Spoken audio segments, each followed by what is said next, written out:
1, 2, 3, go. Hi, we are in Toronto at the International Conference of Midwives. Hi, Sarah. Hi, Laura.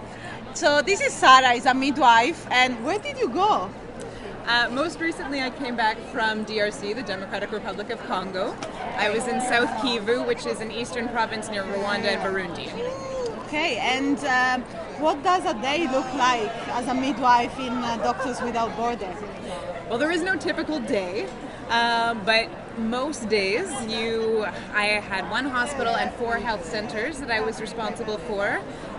Most of that was outreach, so you would get on the road early, take an hour down a very bumpy, long road to get to your health center. At the health center there are maternity services, so births are happening there, antenatal care happens there, family planning, postpartum care, and reception of sexual violence survivors.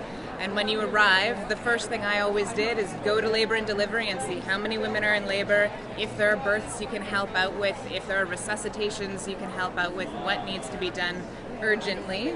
And often in our health centers, there is going to be at least one person about to have a baby, if not several. And I jump in with my national staff. They do a lot of the work and I step in when needed urgently if there are any clinical situations that are difficult for them to handle on their own.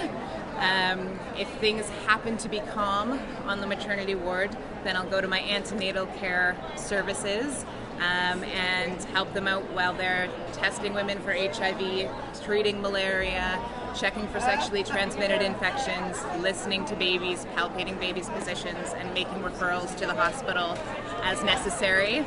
You always have your cell phone on you, and so you never know when you're going to get a phone call in the middle of all that to say, quick, come back to labor and delivery. There's somebody in labor who's got something complicated going on. I remember very clearly one phone call like that where I got a call that somebody has a face presentation baby and we need you here right away and we're transferring to the hospital because she's going to need a cesarean section.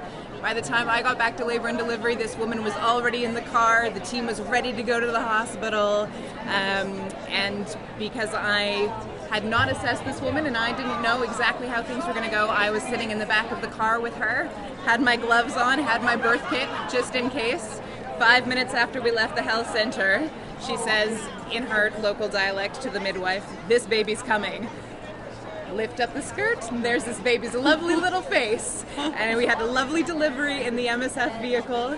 Happily, I had another one of my national staff midwives in the car with me, and so we took over the care of this woman while she had her baby. Baby came out crying and no resuscitation required, and the rest of the national staff in the vehicle went about trying to get all of the local people on the streets trying to look through the windows away from the car. We drove back to the health center, got mom and baby settled in the health center overnight, and then we all went home for the day.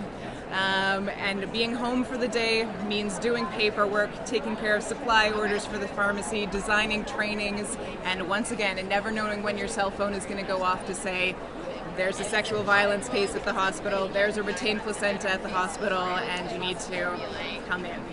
Well, it looks like a very busy day. It was a very busy day, yeah. So indeed, this is MSF Live as a midwife.